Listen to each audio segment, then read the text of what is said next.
Hello. Hello, everyone, and welcome. My name is Claire Davan, and I will be moderating this afternoon session on sovereign debt and financial stability.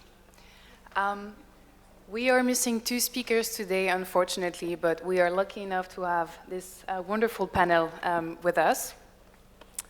My name is Claire Davan, and I'm a specialist of climate change governance, consulting with the World Bank in several sub-Saharan African countries.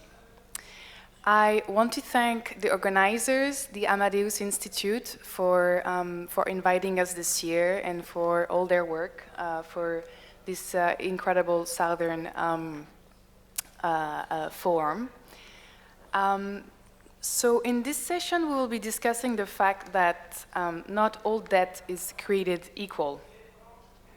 And just as a brief recap of how today's world economic order has evolved, and so significantly since its inception, let's say, post-World War II.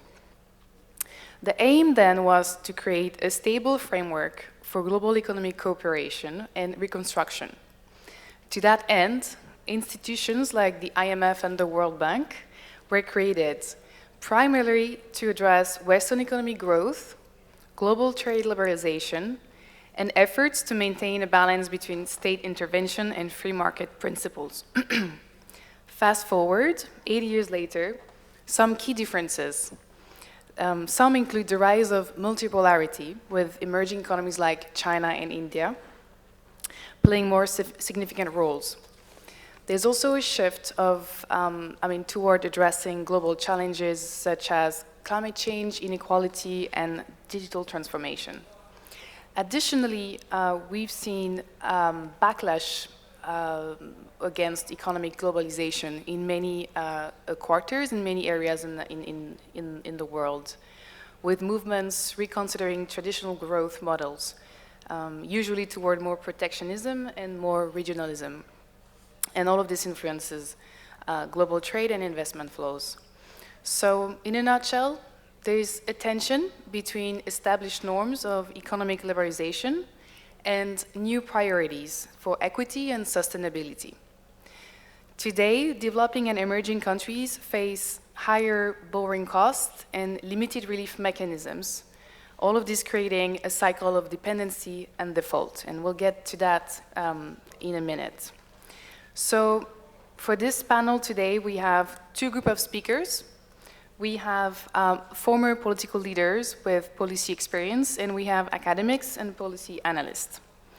We have a little less than an hour and 30 minutes, a little less than an hour, to explore this very vast topic. And without further ado, I will now introduce our speakers today. So we are excusing two of our speakers from ED and from Malta.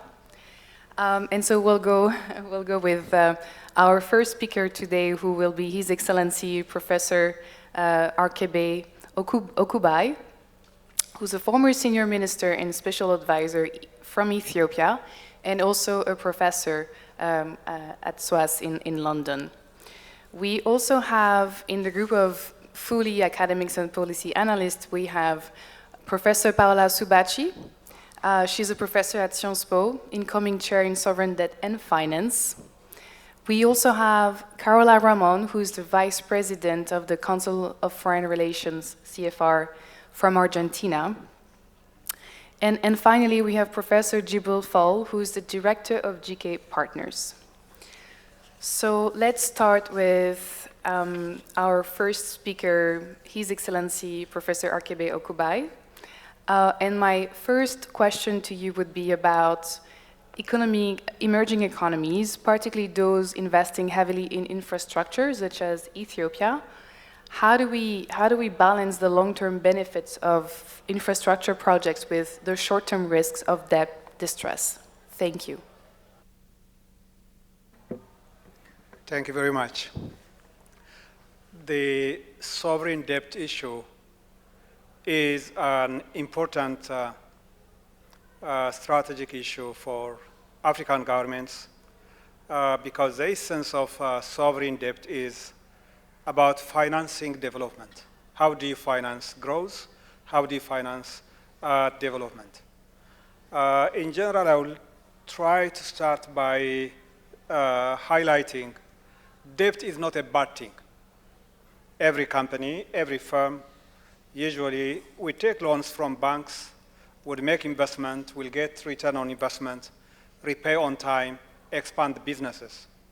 At national level also, investment is required because many of the infrastructure requirements in particular require long-term financing and also low interest rate payment.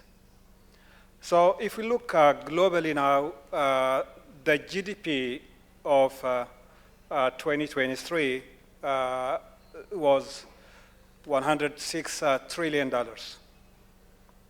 And the global debt size, especially sovereign debt, is around 98 trillion. So at global level, it's 93% of global GDP. When we look at the breakdown, 50% of this global sovereign debt accounts to the US and Europe. About 30% emerging economies, especially India and China, and 20% the remaining countries. And Africa's debt is now 1.1 trillion, which is only 1%. But when you look at the narrative, at the debate, it has become so critical, it has dominated all debate, including the discussion on economic transformation. And what has led to this point? First, we have seen in the last 10 years repeated crises that really proved the vulnerability of African economies. 2014, we have a commodity price shocks, which affected many commodity producing, oil producing economies. And then we had COVID-19 in 2020, 2021, and partly 2022, which affected 2% reduction in GDP. And then we had this, the geopolitical tension, in particular the Ukraine war, which affected energy and food. And it became difficult for many African countries. Then we have climate change, which is affecting African economies by from 2 to 5% of their GDP. And all these crises were worsening the situation because of the fundamental flaw or limitation in Africa that structural transformation has not been well accelerated for many years. So they became quite vulnerable. They were not producing enough foreign exchange rates, creating problems of balance of payment. It also couldn't create a cushion in terms of absorbing the difficulties. I'm raising this because we cannot isolate the debate in Africa from the global debt situation. But we also need to consider, we cannot talk about debt repayment, fiscal discipline, but I believe the argument, the debate has to be linked with the international financial architecture. Let's look at the overall financial architecture, which is not in favor of countries like African countries, mainly damaging especially economies of in developing countries. So if you look three aspects of this component, for instance, we can look at the dollarization. All countries that use dollar as a main source of exchange for trade will normally have a disadvantage in terms of flexibility and additional cost. When we also look at debt servicing, the situation that has worsened is the high interest rate payment, especially in the last 10 years. Some 10 years back, the average interest rate was 5%. Now it's close to 10%. And this has exacerbated the situation that about 20% of revenue of many African countries, which was to be used for education, for health, has to be used for servicing the debt. So this has been, we cannot isolate from the international financial architecture. We also need to combine this with the illicit financial flow, capital outflow, which is primarily seen in the extractive industries, especially mining, oil and gas, which account from 100 billion, which is estimated $100 billion of illicit financing, financial flow. 65% is accounting to these extractive industries. This situation combined brings a weakness in the way debt affects African countries. And the way out, or the approach, or the strategy should be, first, the first point would be, before that I want to highlight what is the total, what is the structure of the 1.1 trillion sovereign debt of Africa. And when we look at the data, we find that 54% accounts private lending. By year 2000, private lending was only accounting for 17%. It multiplied by 3 times in the last 2 decades. This is what so far many of these international financial institutions called innovative financing, blending, etc., but it was actually boosting private lending. The second major component in this area has been bilateral lending, and bilateral has now gone down to 19%. Before 20 years, or year 2000, it was 52%. And bilateral financing has significant advantage because mostly it's concessional loan. And the third component is multilateral financing or lending, which is now 27%, and by year 2000 it was 31%. It has been more or less stable. When we look the debt stress in Africa, it's usually linked with China. The very interesting point is China accounts only from this lending about 13% only from the total debt, and World Bank is 12%. It's the same level of lending between World Bank and China. The strategy should be, first, we have to focus on the root cause, on the productive transformation side, especially on diversifying the economy, on expanding exports, and also on industrialization. Why? The big problem for many countries, including countries like Ethiopia, which have been growing by over 10%, double digit for many years, the biggest constraint is foreign exchange, not the ability to pay back. So we have to focus on productive transformation. Higher growth rate is absolutely essential. That is, for me, the alpha omega of the whole solution. Second, in terms of financing, we need to look at a comprehensive financing and enduring financing solutions. The first one is domestic mobilization should be at the center. Without domestic financing, countries have to focus and use and take lending at even bad lending terms. So domestic financing is absolutely important.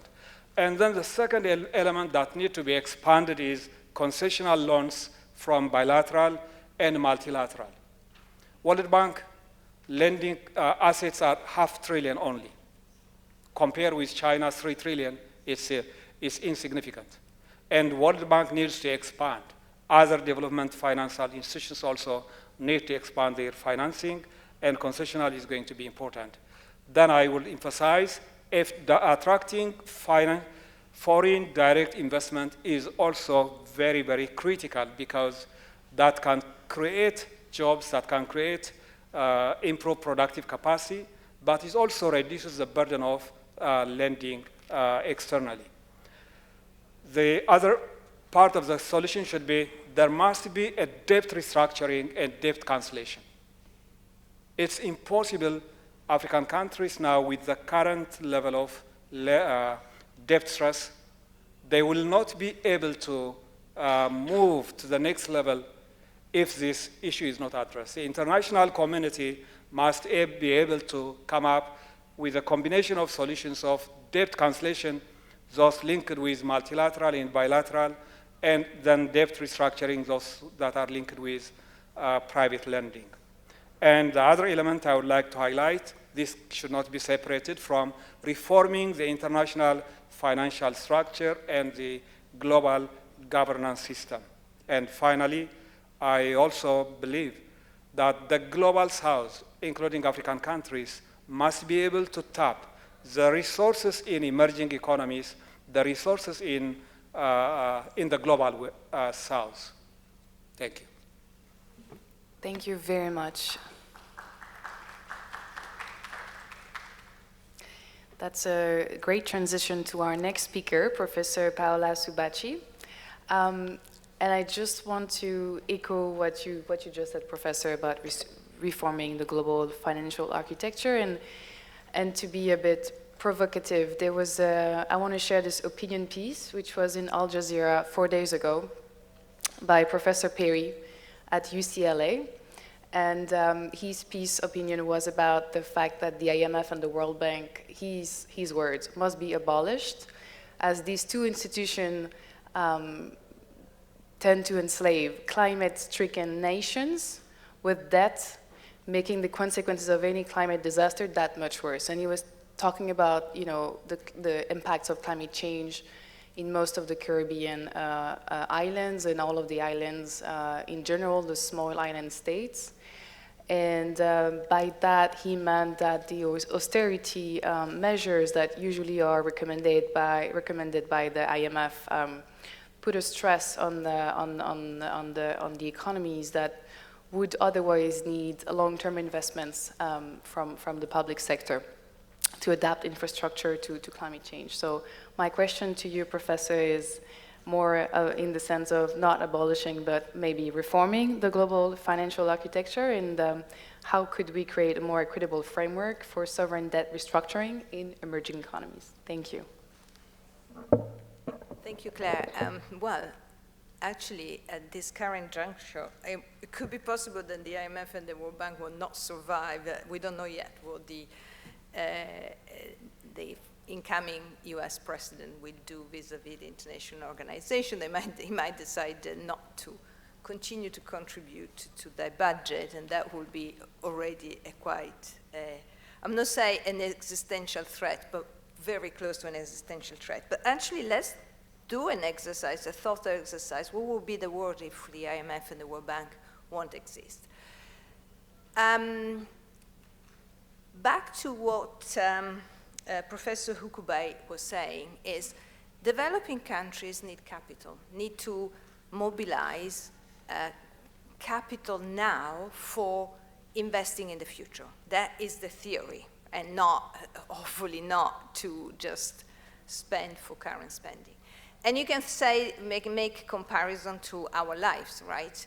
I might decide then I might need a house, and this is an asset, it's a long-term investment, but I don't have the capital now because I don't have access to that capital. So I can borrow, and normally I go to a bank and try to get a reasonable loan with reasonable conditions over a reasonably long period of time, and I will borrow against my future income in order to acquire an asset now that is an investment for the future and allow me to have my own house.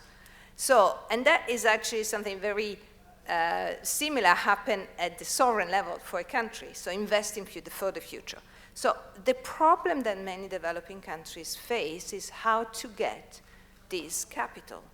The internal domestic savings normally not enough to be able to make this effort. So borrowing is the right thing to do, but how to borrow and under which conditions? This is a very important question, and a strategic question that involves also how this debt will be managed in the future, and most of all, whether this debt will be sustainable. And when I say sustainable, is countries are not going to end up strangled, choking on debt, because at a certain point they cannot afford to repay this, to service this debt, meaning paying the interest and repaying the capital. And in order to continue to service this debt, they will have to cut on social spending, long-term investment, And so basically, all decisions then will be detrimental for the long-term development of the country. So that is the question that many countries face.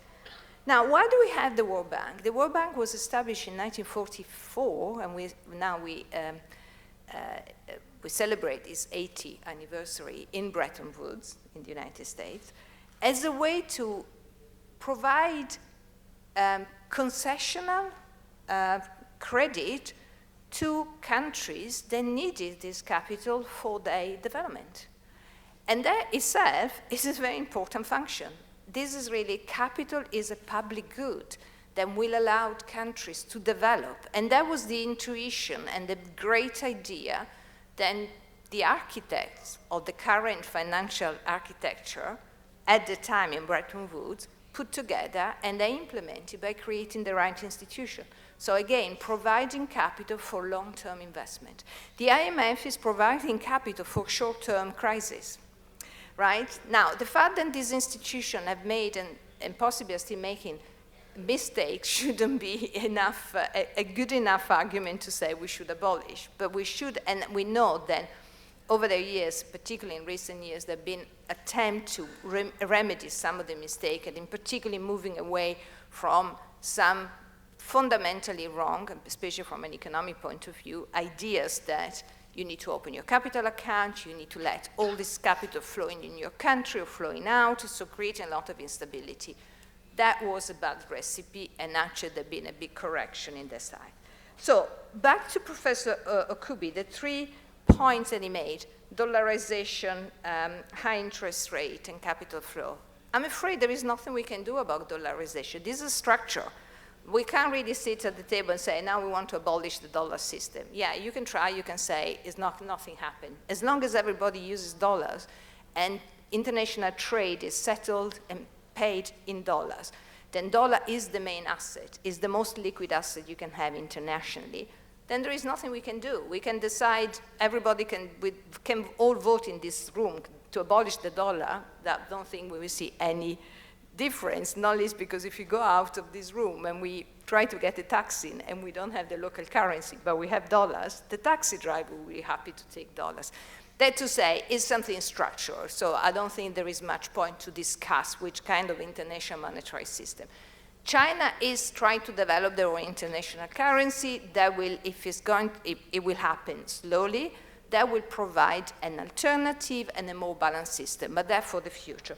As for the interest rates, again, this is more or less determined by the biggest countries, those with, again, those that are with the international reserve currencies, and so, again, that is a structure. So, developing countries need to really understand and make their decision against this context, and in a wise way, thinking about long-term sustainability of their debt. What can be done? For example, more concessional funding, yes. So again, giving more resources to the World Bank and to the Regional Development Bank, absolutely. We need more grants for poor countries, low-income countries, and we need also to have sustainability plans for how this capital will be spent. And Claire, you mentioned what is needed rather than reforming. I think how can we add the issue of debt to the international financial architecture? Yes, we need a multilateral framework for debt restructuring. That's why, as the previous speaker said, there are countries that are struggling with debt restructuring. It takes far too long. There have been some steps, some progress recently. One is the common framework that was introduced by the G20 in 2020. But again, it's too complex, it takes too long, so we need to really create a better structure that allows countries that are in debt distress to quickly restructure their debt, come out of the problems, and move on. So certainly we need to have that type of structure, and we need a multilateral framework. At the moment, there is a lot of fragmentations, and again, previous speakers mentioned bilateral lending, multilateral lending, private sector, public sector, so there is a big fragmentation in the universe of creditors. And it's really very difficult to have a sort of frameworks that cover everybody. And obviously, it makes very difficult then, when it comes to debt restructuring, to do something. So we need a more like a template that can be used in, when we deal with sovereign debt. And last word is transparency. We need better governance and more transparency. When countries incur debt, there should be more transparency, first of all, towards their citizens. People need to know why and under which conditions their governments take up debt, because that is a long-term issue and often has an implication for future generations. So transparency, accountability, those are a very important part of the mix. Thank you. Thank you very much, Professor. Thank you very much. We will have an opportunity for you for our previous speaker, Professor Okupai, to respond to some of these points made. We'll have Ms. Carola Ramon to tell us a bit, give us a very concrete example of a country's history of debts and issues in restructuring and so on, and especially the consequences it had on the economic sector in the country. It's Argentina. Thank you. Thank you very much. Good afternoon. It's a pleasure to be here once again. Well, a country, when you say Argentina, several things come to mind. One is football world champions. The other one is debt champions. Argentina and debt are very long-term friends. Argentina is actually the highest IMF debtor in the world.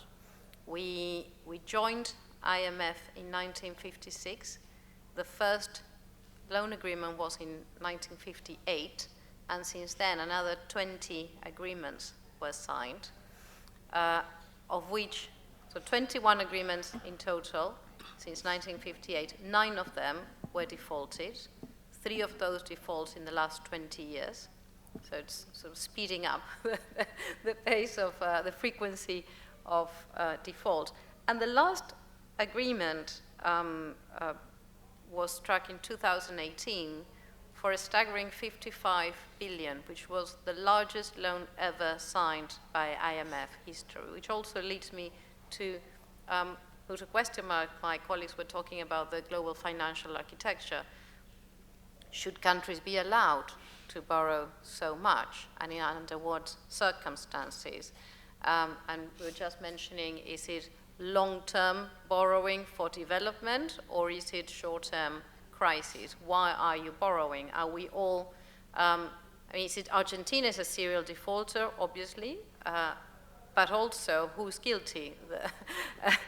We're all guilty in it. We're all in it together at the end of the day, and that raises many, many questions. Now, obviously, this goes back to the development model that Argentina has been following for many, many decades. I mentioned the first deal with IMF was in 1958, and since then, Argentina has been struggling with this development model, probably a little bit earlier than that, ever since Second World War. Up until the 1930s, I mean, you all know the story. Argentina is a rich agricultural country, exporting of grain, beef, etc. End of the 30s, Second World War, everything collapsed, and since then we've been struggling with import substitution or export promotion, and we can't, to this day, decide which is the path that Argentina should take. And in that path is what you were quite rightly saying. Why are you borrowing? Are you borrowing because you want to implement certain public policies that lead to a certain model of development, or are you borrowing just because? Or, as is often the case, because we keep changing the models. And when I was in government, the last government in Argentina, and within the time I was in the Ministry of Foreign Affairs, the minister changed, and the policies changed within the same government. So obviously when the government sign changes, it's even worse, it's more extreme, the changes. So we have to think about public policies and long-term consistency of what we borrow and our development plans. Argentina has been struggling for many decades with financial, economic, exchange rate instability. And again, we have not been able to generate growth to repay, and therefore we are in a constant state of restructuring our debt. You mentioned fiscal stability, strong institutions, exports. In order to increase exports, you need more investments, and all that has been failing in the last couple of decades. And it's a vicious circle, and as time goes by, it gets worse and worse. Confidence gets lower and lower, so we have country risk of Argentina has been increasing consistently over the last couple of decades. We have less investment, either from foreign or domestic sector. So foreign investors clearly are going to say, well, I'm not going to invest happily. Or you get the worst type of investors, the high-risk seeking investors. Because also that the changing in economic models also comes tied up with a change in the rules of law. And one day we privatize our companies, one day we make them state-owned. And this change in rules makes the investors worry, clearly. I wouldn't be very happy investing a large sum of money if I'm not sure what's going to happen in 10, 20 years' time. And now we're facing the same problem when we think, for instance, Argentina is a country that, as I always say, we have the key to unlock food security and energy security. We have renewable energy. We've got sun, we've got wind, we've got everything, but we need investment. But someone, in order to come and invest in projects that are so big and take 20, 30 years, well, it's a huge risk in a country that's been a serial defaulter. Also, domestic investment fails as well, because domestic investors rather put their money somewhere else, and usually in dollars. Argentina, and this is an interesting fact, is the third largest holder of US dollar bills in the world, after the US and Russia. And what do we do with our dollars? We save them in dollar notes because we don't trust the bank, we don't trust anyone. Or Argentines have them abroad. That's another thing that happens. A lot of the dollar gets put out of the system. And that's another big consequence for a country. So what happens, you get fewer investments, and therefore you get more state investment. State invests more, spends more money, fiscal deficits keep increasing, and therefore it makes it even more unsustainable to be able to repay the debt, with the added problem that when the state intervention gets too large, you get other problems like corruption, misplaced investments, etc., that tend to happen a lot in developing countries. And the fiscal deficit goes over the roof, and therefore starts the whole cycle again. So I think we need to put the focus on a few things. One is what I mentioned, the global architecture, because we're all responsible of this, not just the debtors, but also who is lending and who merits the lending, and who can say, well, what am I going to do with this? Am I borrowing, as you were saying, against some future assets, or is it because we have a crisis? And in that case, if we have a crisis, are we going to be able to get out of the crisis soon and be able to grow and repay, or not? Or is it just putting money on a bowl and on a hole and never seeing it again? And I think I'm going to end here. This is enough of a grim picture of Argentina. Thank you. Thank you so much, Mrs. Ramon. I think everyone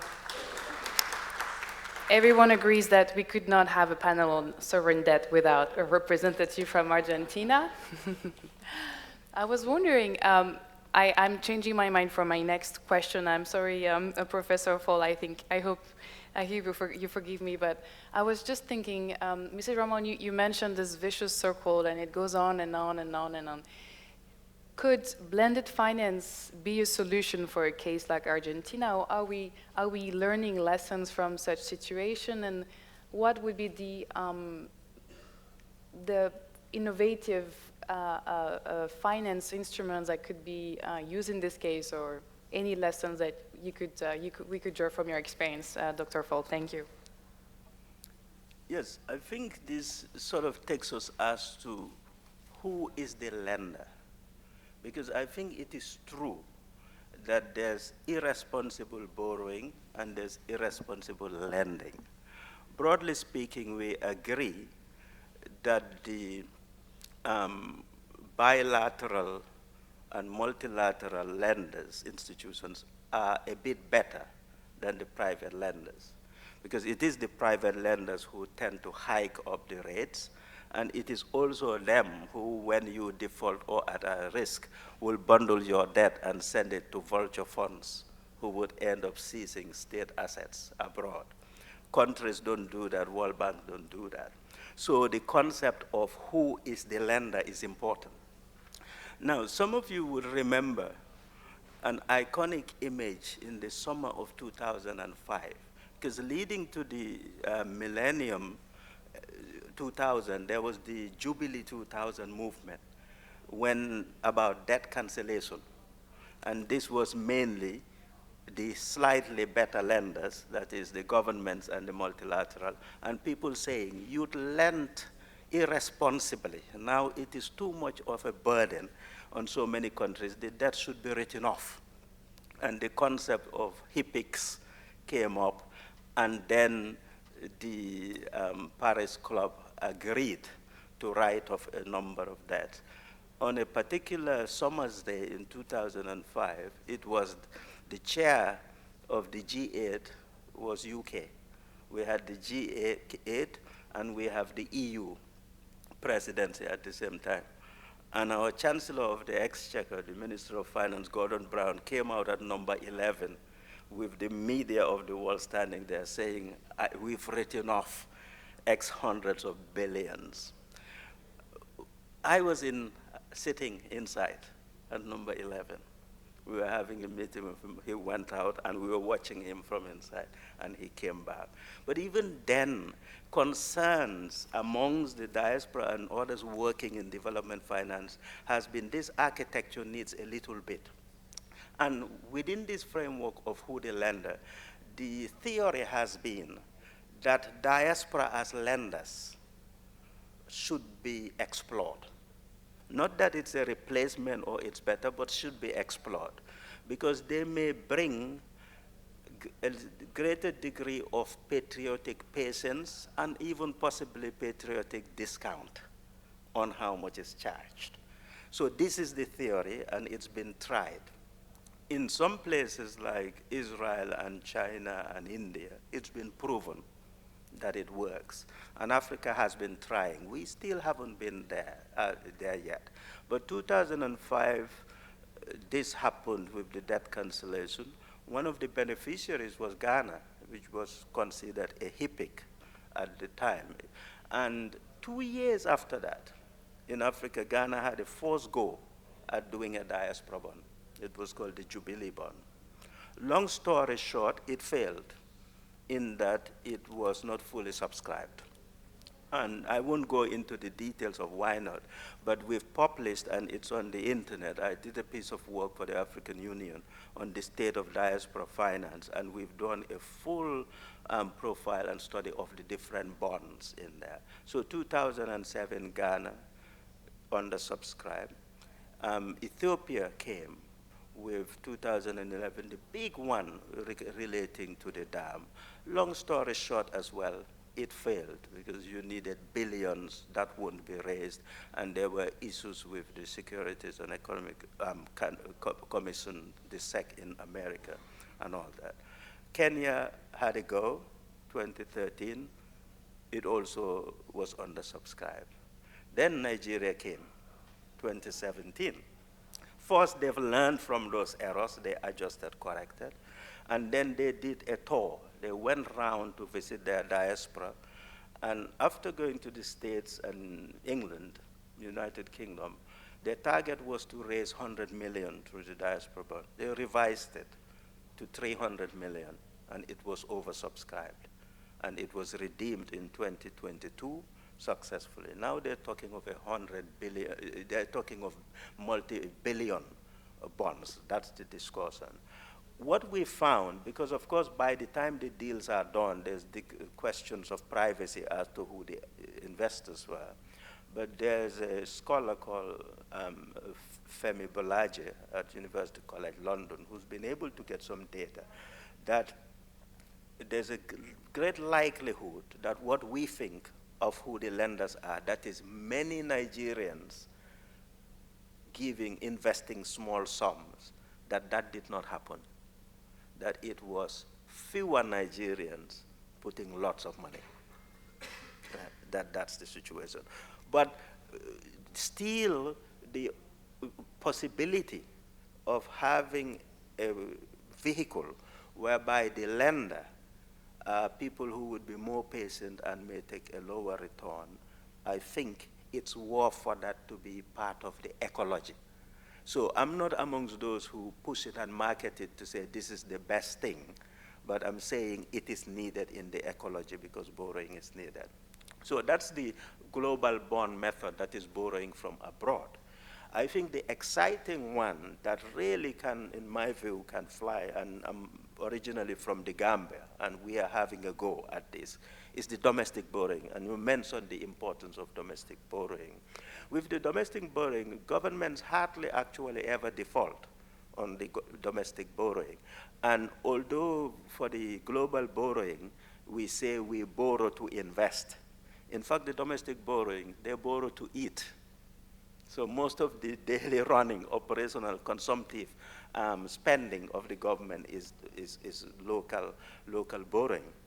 Right now, the diaspora who has money, diaspora savings, not the remittances, diaspora savings, in 2018 when I estimated it, the African one, mainly Europe and North America, to me, my estimate was at the conservative level, there was 23 billion a year sitting there in savings. We are remitting 100 billion, but at least 23 billion is there. And that was playing it as safe as possible.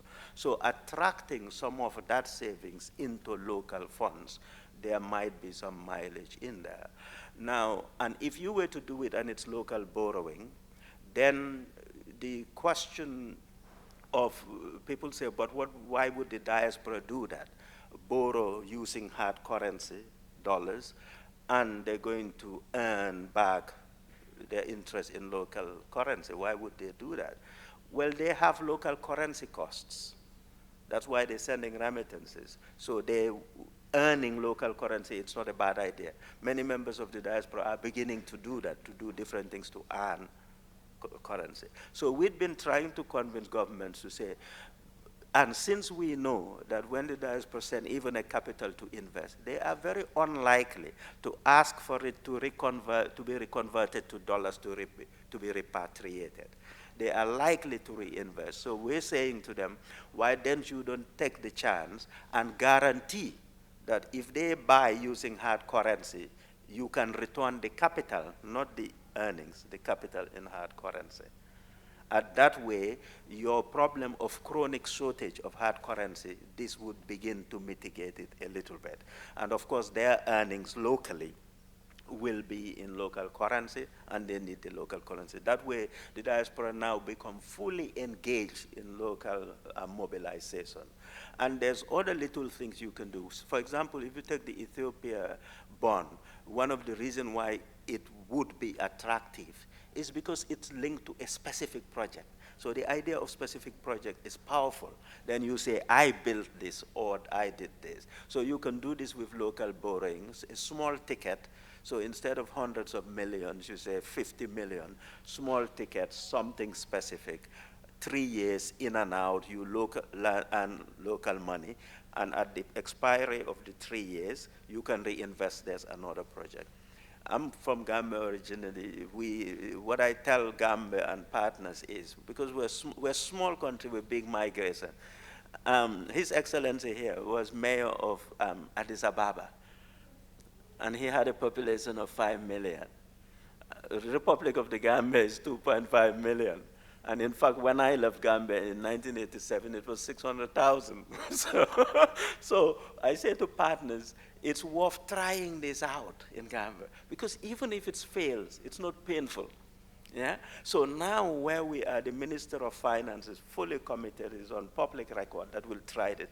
In fact, he's set an ambitious date of February of 2025 that it should go on, and we've been working on that. And when it works, or if it works, then it would be taken to another country. So in terms of the blend of how to do, we are saying, let's just get ourselves options to mix it rather than to replace. Thank you.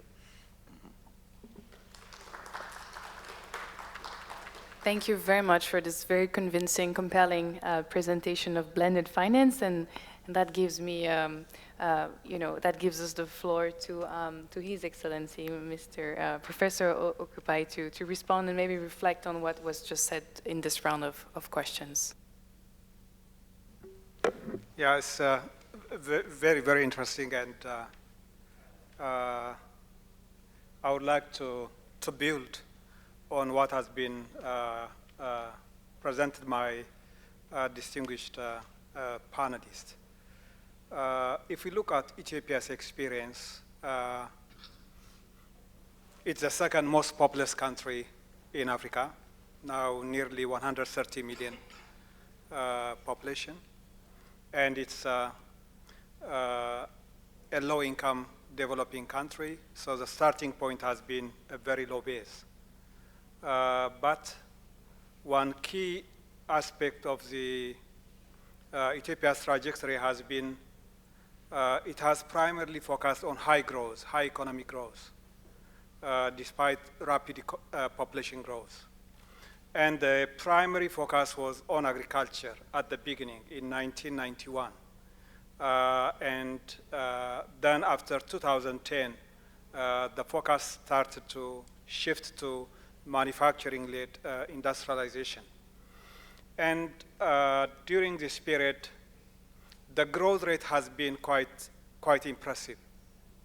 And when I say impressive, in terms of concrete figures, for 15 years, the economy was growing by 10.5% constantly without any deviation.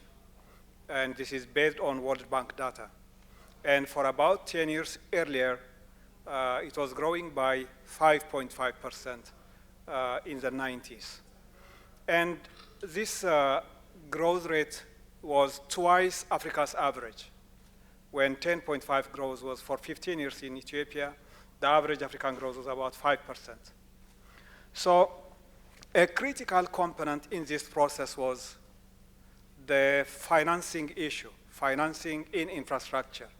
The primary focus at the early stage was primarily on the rural infrastructure, electrification for rural areas, expansion of social infrastructure. And gradually, the project shifted to be mega projects, major modernized infrastructure. And one key element in this process is the average gross capital formation has been about 34%. So the investment level has been quite huge, and the gross saving was 29%, which is by African standard among the highest levels. So this brings us to the issue how rapid economic growth was supported by expansion of infrastructure and securing financing. And the critical, the primary focus has been domestic mobilization, domestic resources. And the primary focus infrastructure was, number one, was energy. Energy, especially electrification.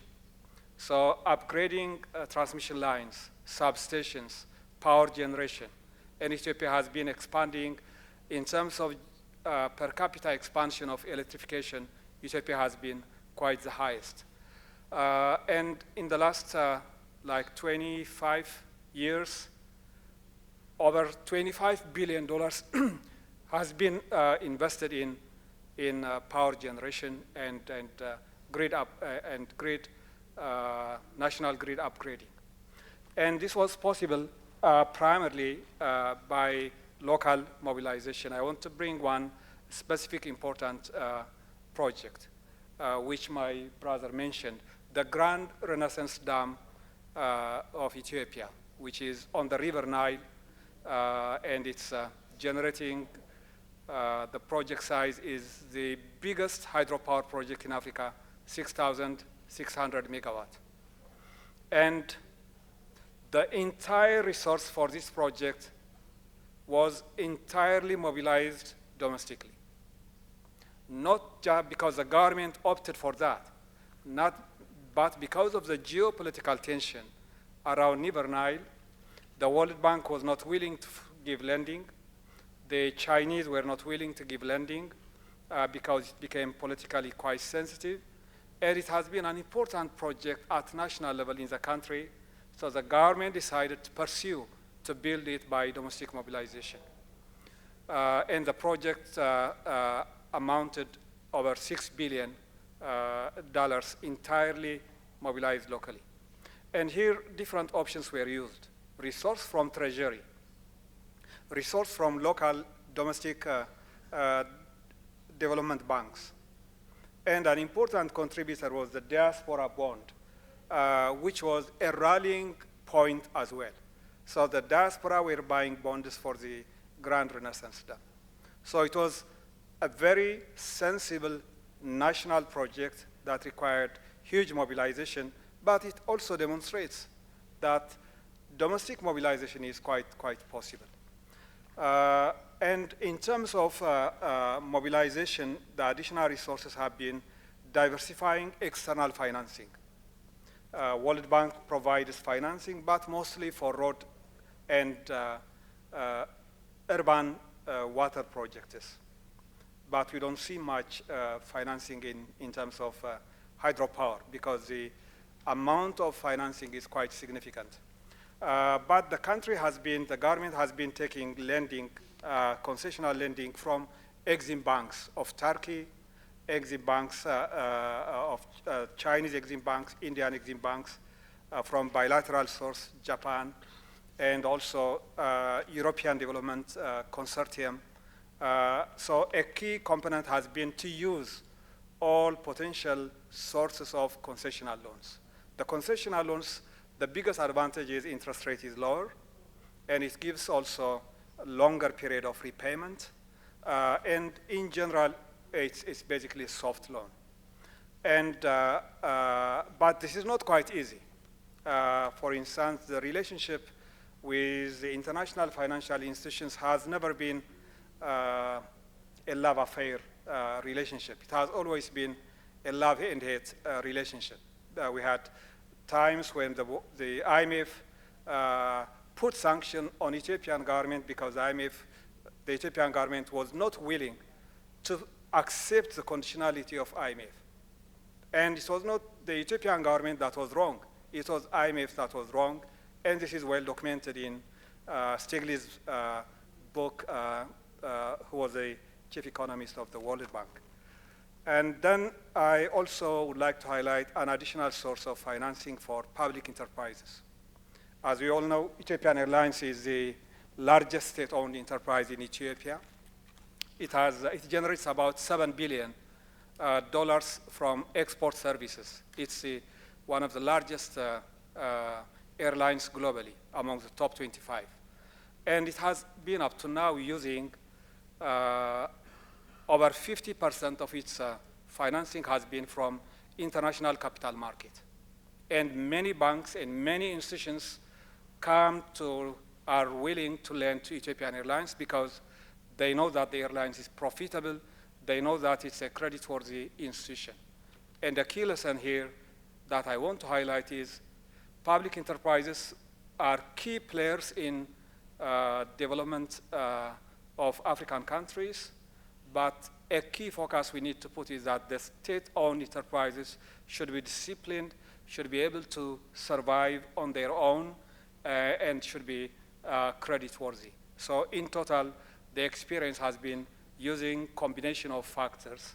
It's not easy to cope with all this because fighting poverty, investing in industrialization, infrastructure is quite a very challenging process. Lastly, I want to highlight one important point. To my understanding, from an African perspective, the issue we are discussing is not about accepting the status quo. We are talking about transforming the economy. And as I highlight at the beginning, the prime focus of African governments should be that they must focus entirely in productive transformation, in boosting exports, in improving productive capacity, industrialization, because that is the fundamental solution for also, even when you have credits and loans that you will be able to repay with the dynamics of the growth. So an inseparable element is we are living in a very unequal and unfair international financial system. Not only that, unfair international trade system, unfair global governance system, which needs to be changed. The current global governance system was founded when the Bretton Woods institutions were established in 1944. It's the same status quo, the same global order. How do we change this? A key instrument in this process is the global South has its own interest. Africa should be try to collaborate as a one voice. Africa should work with the other developing countries and regions, and should try to convert to reform the international governance system. And I believe it's possible. One example I want to present is African Union last year presented to the United Nations a proposal for reforming the global tax system because the multinational corporations do not pay their tax also from the profits they generate in Africa. In this illicit also financial flow, it's mainly these many foreign companies which are key players in this process. And this resolution, this proposal was endorsed by United Nations, but it was rejected by 7 countries, G7 countries. The G7 rejected it, not because it's unfair, but because they have to protect their interest, to protect the interest of multinational corporations. So we have to fight to change the international financial architecture, the international governance system. And we have to remember the global South is now generates 60% of world economic growth. So the leverage is increasing, and there is a possibility to improve, which will still be quite critical for Africa's economic growth. Thank you. Thank you very much for this also very compelling presentation of your points. We may have another few minutes, maybe a last question from me to the panel, and we'll open the floor to questions as well. I had a question for a panelist who could not join us, unfortunately, but maybe I'll address my question to you, Professor Subachi.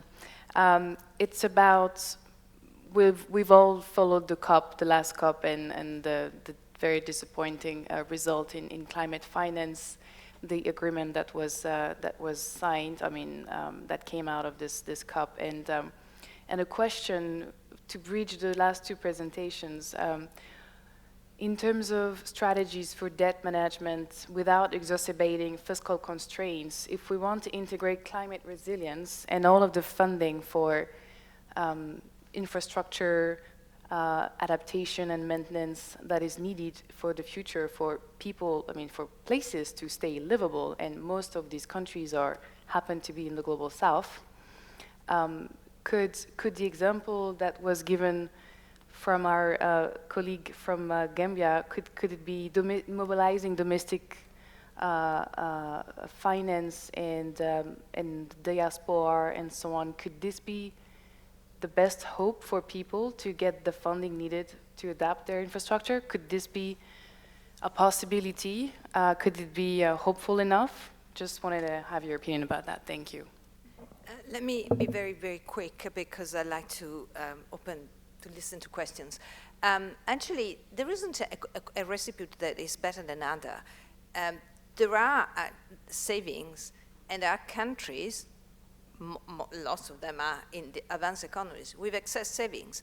How do we harness this capital depends on many different issues. And I think Carola made a very, very good point, is like, you need also to persuade investors that the country is worth investing.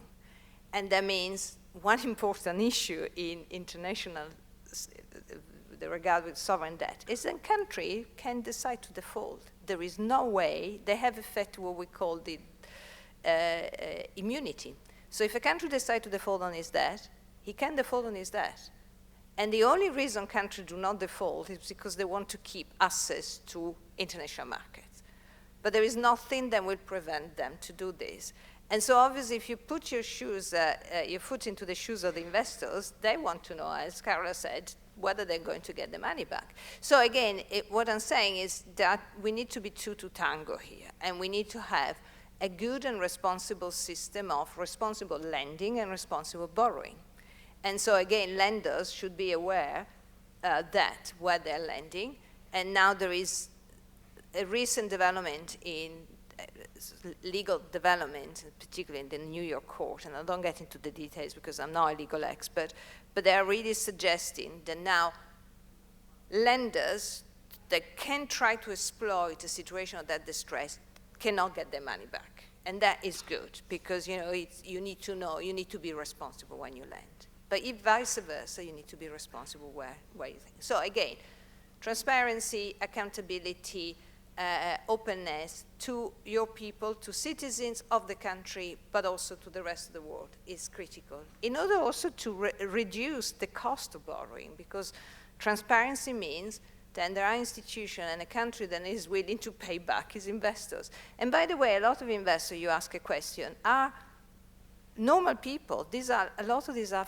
pension funds. Yeah, of course, there are vulture funds, but that is another category. But a lot of them are people who invest for their future, so normal people. So again, we need to be all, and there is really a strong issue about accountability in order to harness this capital.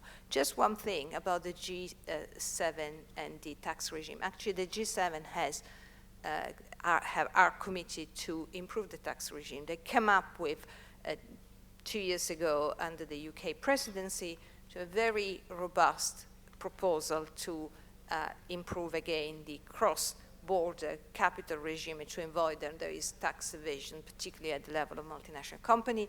The OECD, which is the club of rich countries, I know, is actually implemented this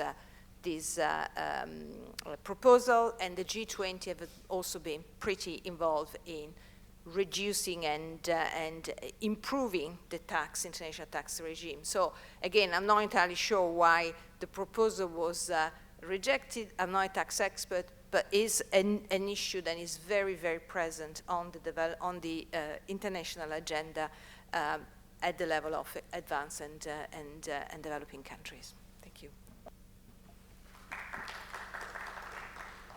Thank you, Professor. We have about 3 minutes, so if there is one question from the room, we'll try to do as many as possible, but let's start with the gentleman in the middle.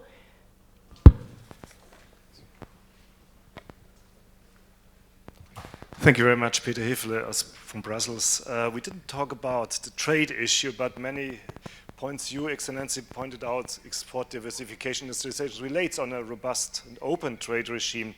Now, if we look into the discussion in the United States or even in Europe, CBAM or the supply chain regulatory issues, there are many clouds, dark clouds at the horizon. How would you like to link the topics you mainly discussed with these developments going on in parallel? Thank you.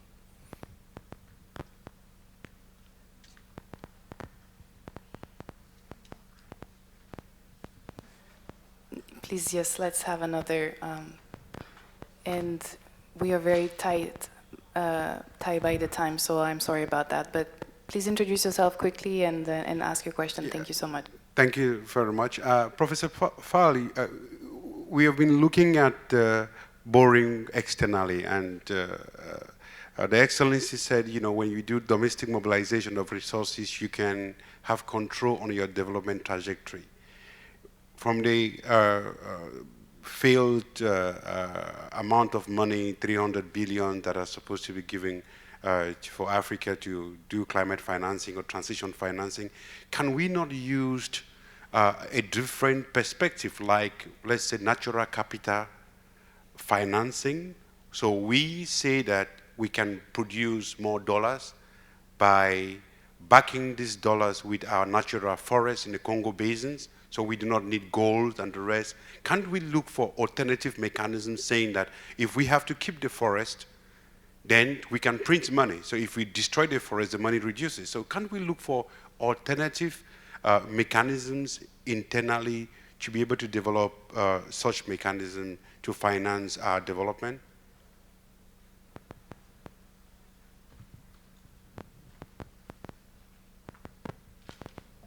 Because we only have a minute and a half left, I am so sorry, but we might have to let our speakers respond to the questions. Thank you. Certainly there's innovative thinking about securitization of assets to release monies now. And here and there, there's been experiments. And around diaspora finance, one point is this, coming back to even the standard borrowing. Another element that affects the cost of borrowing is your sovereign credit rating. And if it is poor, then it's more expensive to borrow. And there's been a whole lot of factors as to what's used for these, to set the rates. And I was part of a group that lobbied since the 90s to influence the ranking companies to this, of course working with the World Bank in particular. Now, technically, the expected flow of remittances is part of the mix of that. And my good friend Dilip Rata at the World Bank has written on this, and he'd been influenced. So technically it's possible. But he tells me that very, very few countries are using it. So this is an area where there need to be more publicity and technical assistance on how to use it. Because it is true, in Nigeria, every year they would receive 20 billion or more. That will come. It is true. It is safe. So there's a way of factoring it. So the concept of securitization, again, we've seen another example like Africa Capital, which is a treaty-based organization, so it's not profit distributing, as it were, have been working on asset leasing. So it's not going as far as, say, the natural resources like the forest, but for example, a bridge that has already been paid for, they would come, it's collecting toll, they would give the government millions, 100 million or whatever, and then take the lease to run the toll for X number of years. And yes, I think that sort of thinking and practices should be encouraged. Thank you. I guess this should be the conclusion of our talk today because we are running out of time. I want to thank our distinguished speakers for this really great conversation, very in-depth, and our audience as well for joining us today. Thank you very much.